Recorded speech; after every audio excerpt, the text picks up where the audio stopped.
makneš do nebo visoko, zašto raskažu baš ti?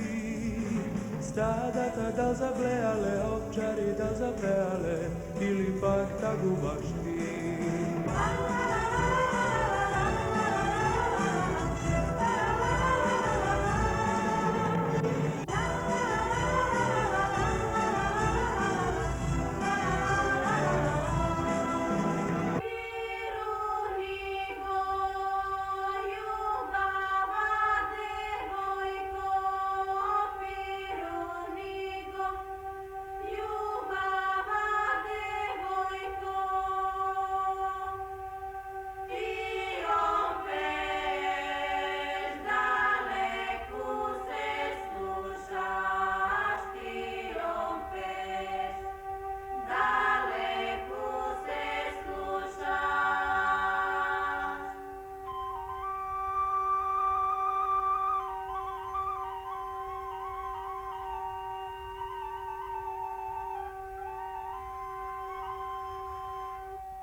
Драги гледачи, добар ден.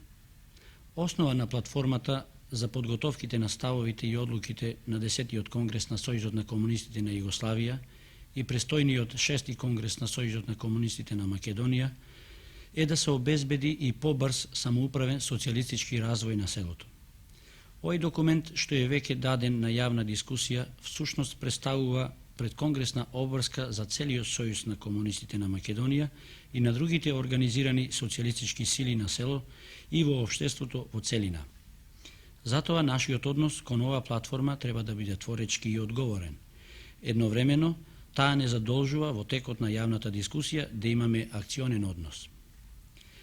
На село се вршат значајни промени во економско-социјалната структура на населението, под влијание на стопанскиот развој и стремежот за постојано подобрување на животниот стандард.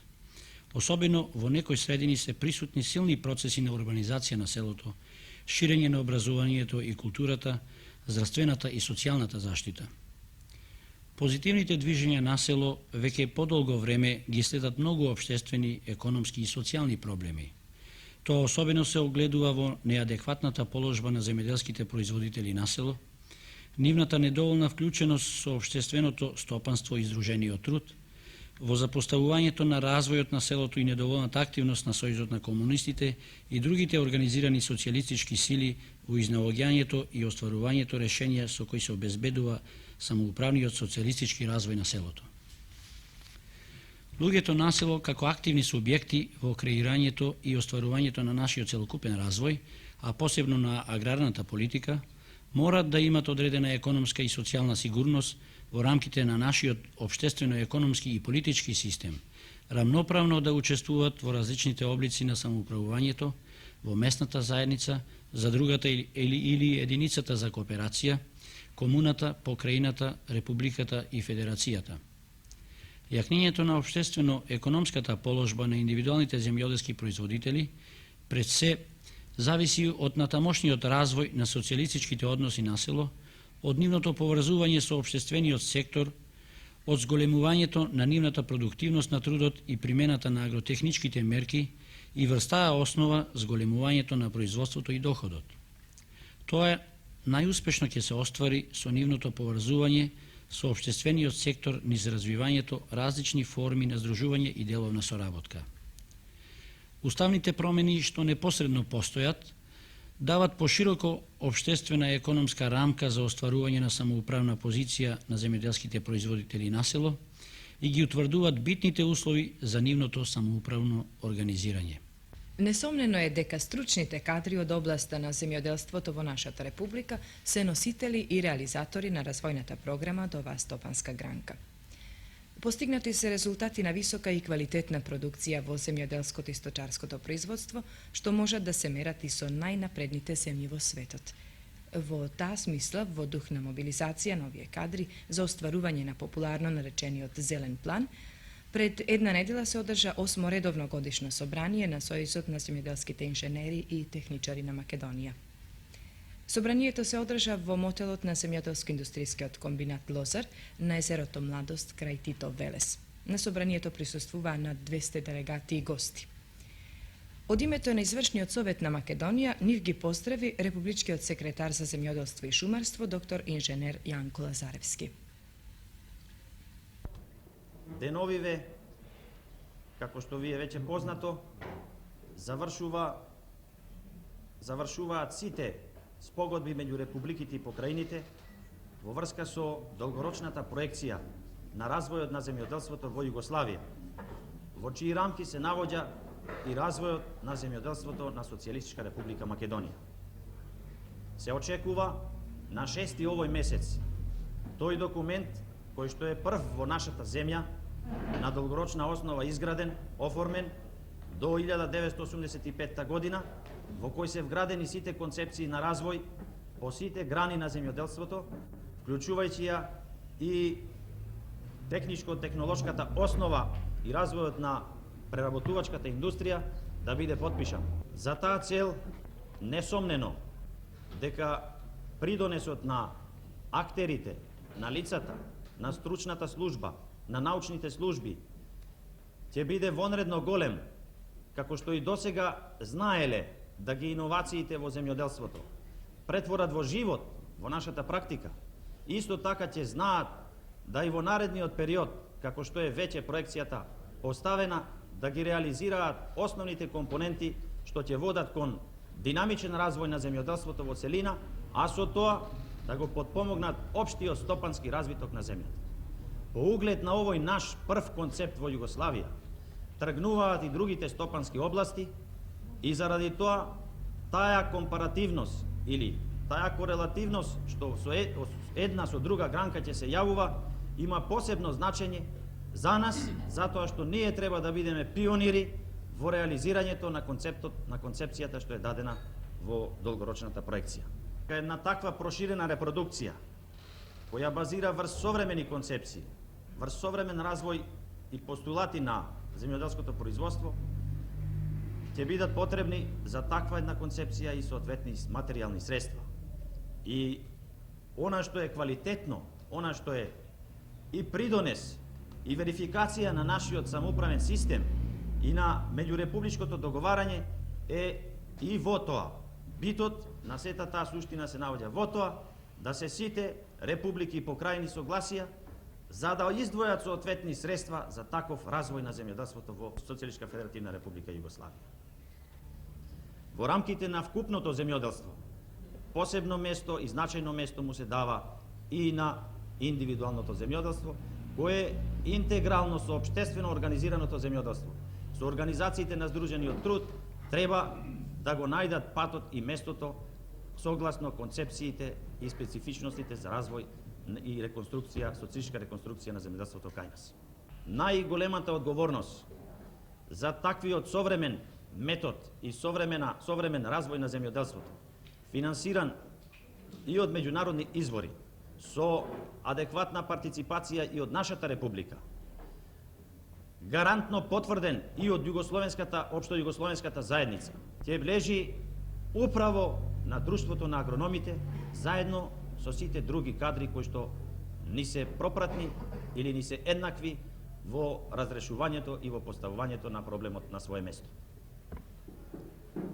Го користам овој момент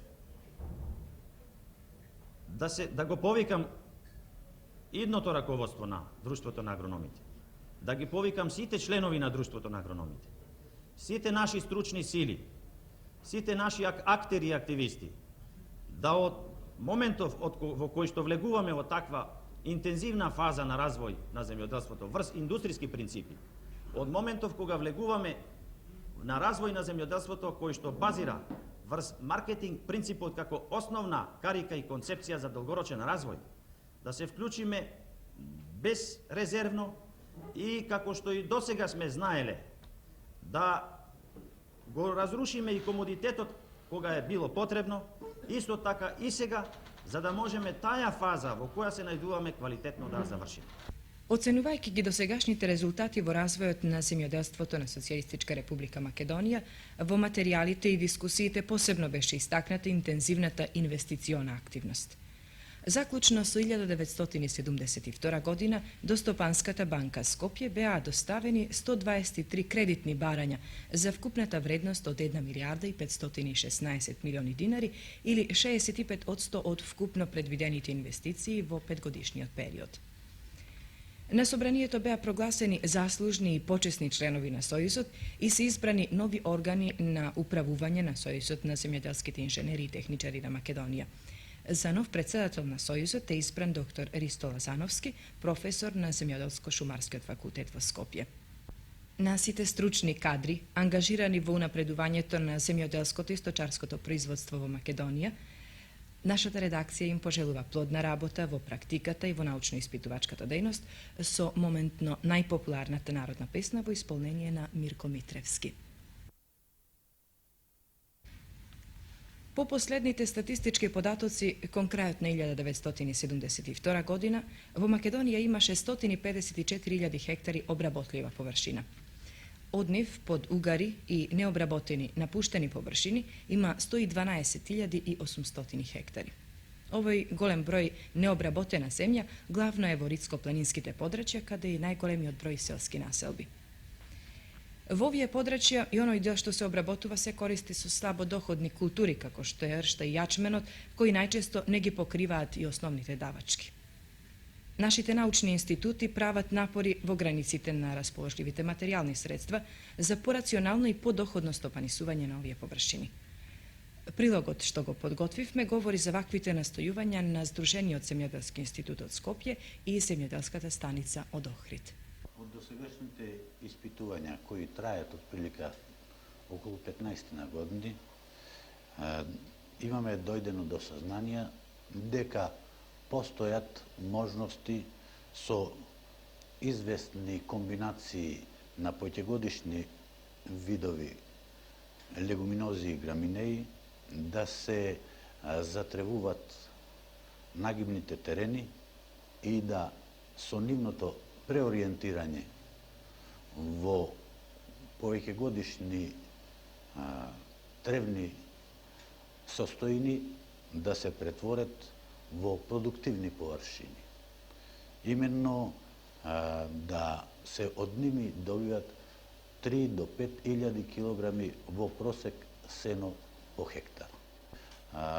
Од тие површини може да се добие не само сено, но и соодветна продукција која преку сточарството може да се трансформират во сточни производи, односно може преку паша или преку силажа да се обезбеди сточна храна за целиот вегетационен период или за дел од вегетациониот период.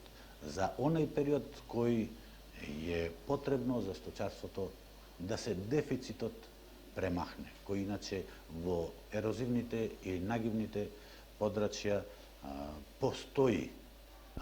Една од најефикасните и најмасови мерки, најбрзи мерки за сузбивање на ерозијата е успешното затревување, препокривање со вегетационна покривка на нагибните терени.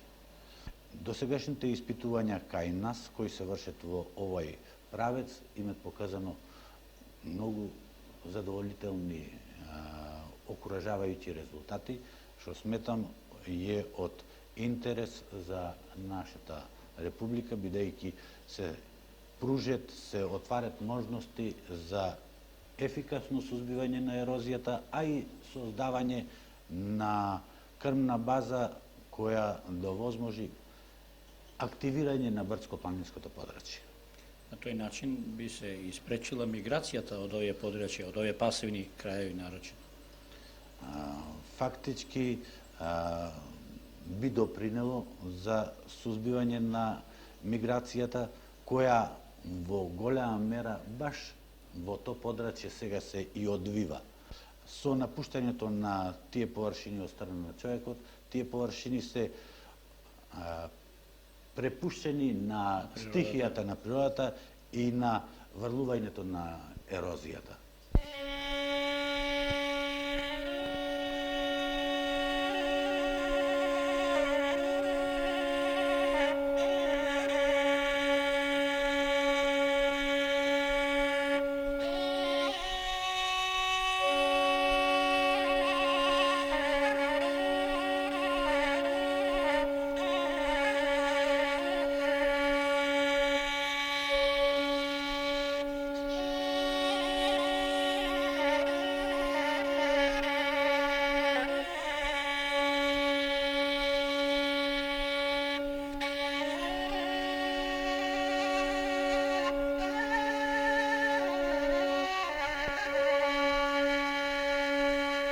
форсирањето на повеќегодишните култури преку затревување ефикасно може да се дојде до сузбивање на ерозијата, барем на терени кои се погодни за повеќегодишните култури. Каде се вашите опити поставени? Во кој дел на Македонија? Опити со затревување со цел за сузбивање на ерозијата се вршени во Скопско, во Повардарје, Градско, во Битолско. То се екзактни огледи врз база на кои се добија сазнанија за ефикасноста, погодноста на одделни повеќегодишни видови и на нивните смески, а резултатите од тие испитувања се омасовуваат преку производни демонстрации во Охридско и во други региони.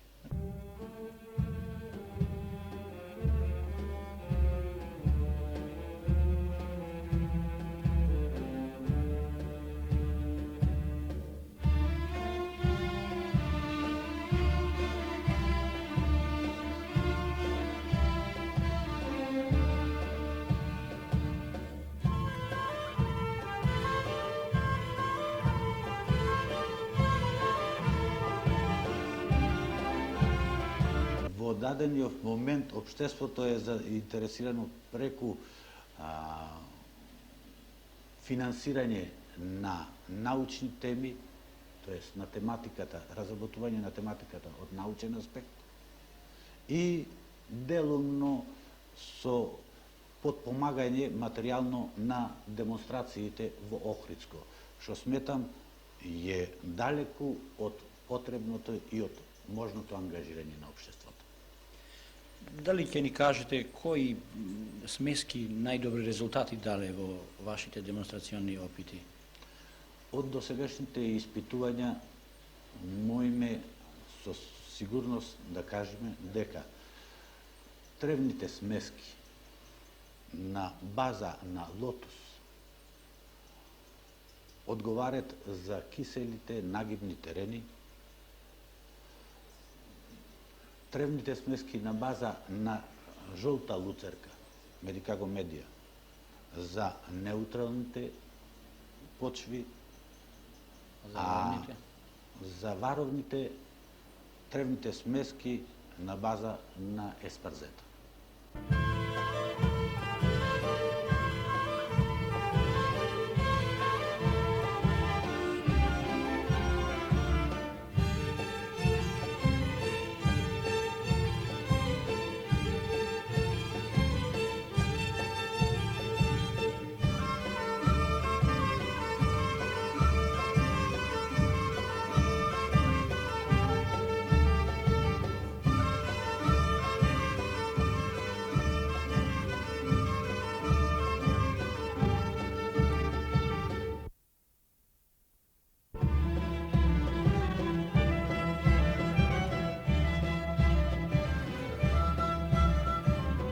Другарот Блаже Таневски од село Злести, Охридско, е еден од првите кој прихвати мерката за затревување на слободните површини. Чичко Блаже, колку површина имаш ти посејано?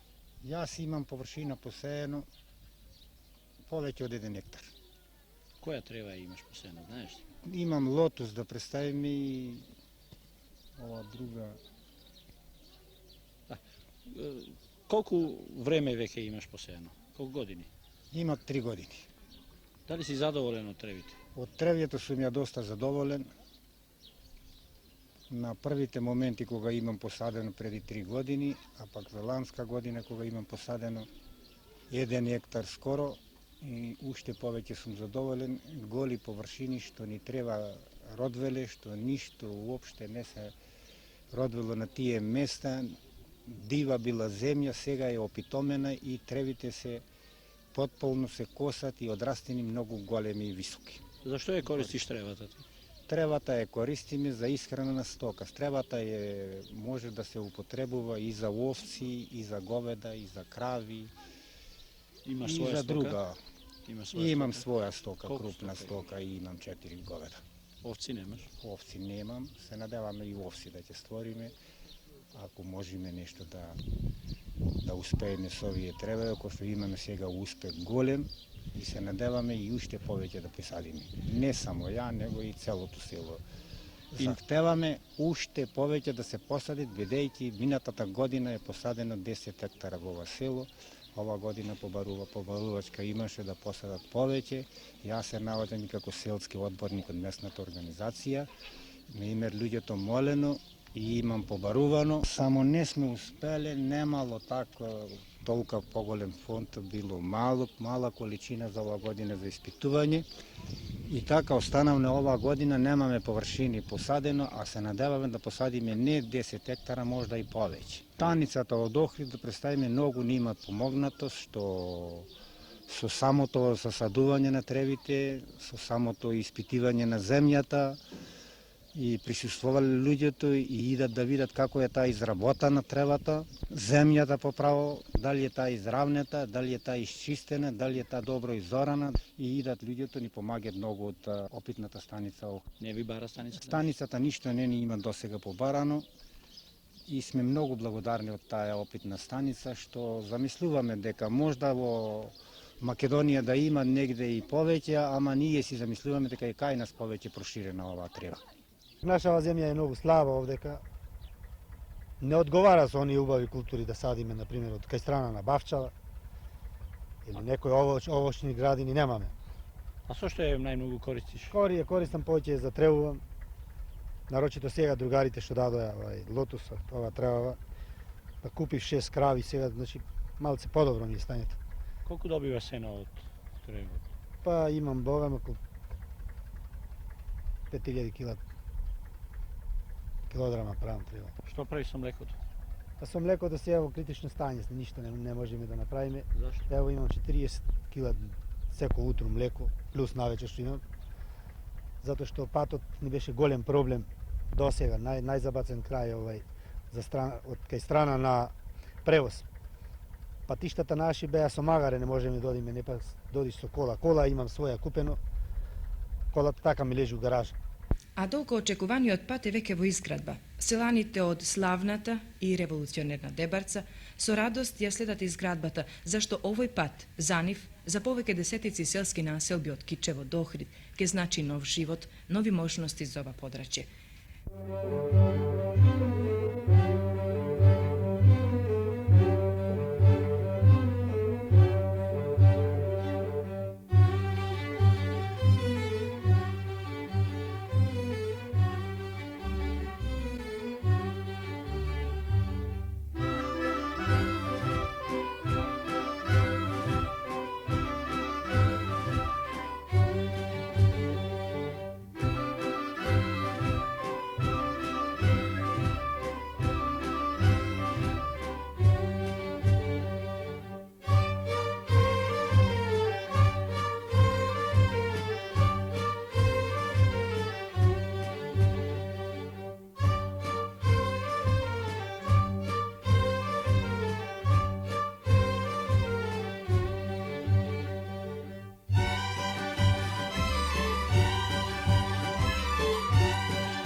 Една од многуте погодни земјоделски култури за ширење во ридско-планинските подрачја низ нашата република е црната и црвената рибизла. Таа е понова овошна култура во целиот свет. Кај нас повеќе расширена во Словенија и во другите републики нешто помалку. Во Македонија е најраширена и со тенденција на натамошно ширење во Малешевијата, Скопско и во Охридско. Основна нејзина биолошка карактеристика е што бара повисоки терени како што се нашите планински подрачја. Не бара голема нега. Расте во вид на грмушка со 16 до 20 ветки, 1, 2, 3 и 4 годишни. Се сади на растојание од 3 метра, а во редот 1 метро, со едногодишни добро ошилени садници. Површината треба да биде претходно изрилана на длабочина од 50 до 60 сантиметри. Во третата вегетација дава принос од 1500 до 2000 килограми по хектар, а во петата година и до 8000 килограми. Во последниве години се продава по 1000 стари динари за 1 килограм, што значи од 1 хектар насад со рибизла останува чиста добивка од над 2 милиона стари динари. Плодот на рибизлата е грозд со десетина зрна, отпорни на транспорт и се бере во секакви садови. Рибизлата содржи повеќе витамини од било кој друг овоштен плод, затоа најчесто се употребува во прехранбената индустрија за сокови, компоти, мармелади, за природна поправка на боите на разните прехранбени производи. Во последно време плодот и листот на црната рибизла го бара и фармацеутската индустрија. Можностите што му ги дава ова овошна култура на нашето стопанство во ридско-планинските подрачја се многу големи и треба да се искористат. Не е само рибизлата високодоходна култура. Тоа би можело да се каже за сите овошни видови, а особено за праските. По оценка на научните и стручните служби кои се занимаваат со проучување и следење на оваа област, Македонија представува идеално подрачје за одгледување на стоково производство на праски, од најраните до најдалцните сорти.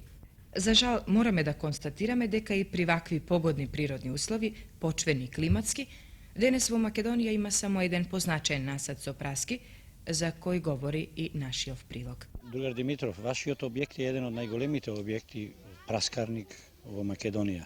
Колку површина тој завзема? Да, точно е да нашиот објекат е